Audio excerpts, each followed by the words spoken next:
This is your host, Wild Bill, and I have a special announcement. It's morning. It's early, and it's time to get up. If I gotta be up, you gotta be up. But I got a grain of salt for you, and been talking a lot about salvation here lately, and that seems to be the most important subject there is, in my opinion.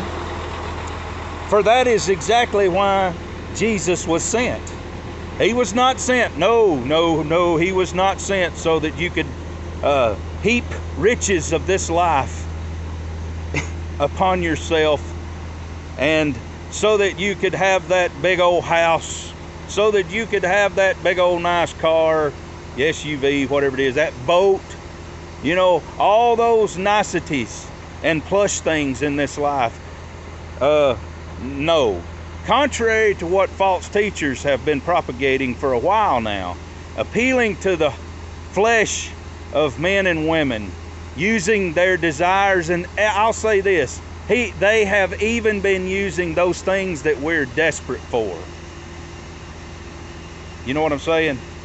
They will use anything in order to get your heart and your eyes and your whole being to loving the things of this life more than you do Jesus.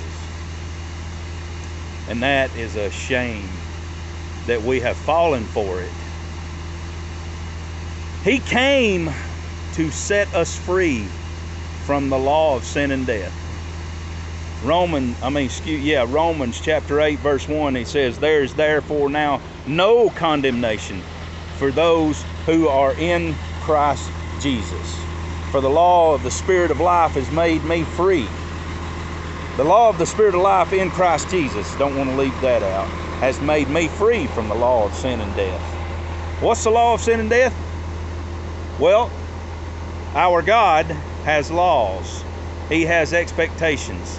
He has perfection that he has to have. He cannot look upon sin. He can't have it in his presence. And good news. This is good news. A new car! No. The law of Spirit of life has made me free. And made you free.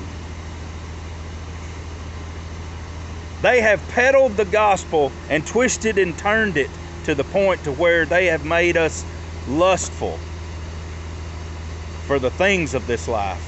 We love the world more than we love Him. These things ought not be. And it's not because, and it's not good, let me put it this way, it's not good that you just know about Him, and it's not good that you just have sort of met Him, but you need to be in Him, abiding in Him. Jesus said in John 17 something like this. He said, "I pray that they would be in us.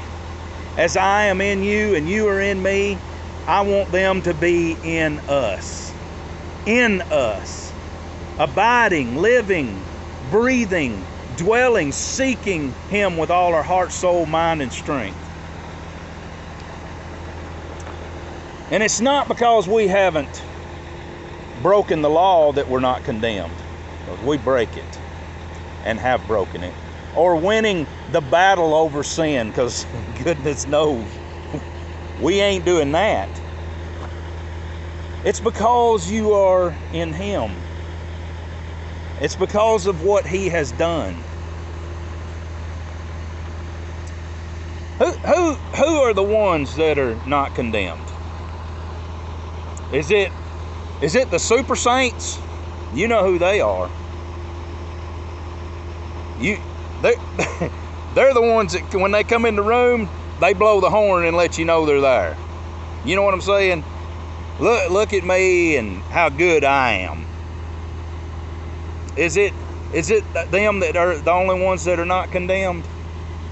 Is it the ones that grunt and claw and strain out getting it right? Are they the ones that's not condemned? Is it the ones that that don't backslide too far. You know, there's too far. You go too far, that's not good. Is it the ones that strain at a gnat and swallow a camel? Is it the ones that kind of, you can tell, they kind of look at you and they compare themselves? Do you do that? Do I do that? I have. Is it the ones that don't cuss or do the sins that other people do?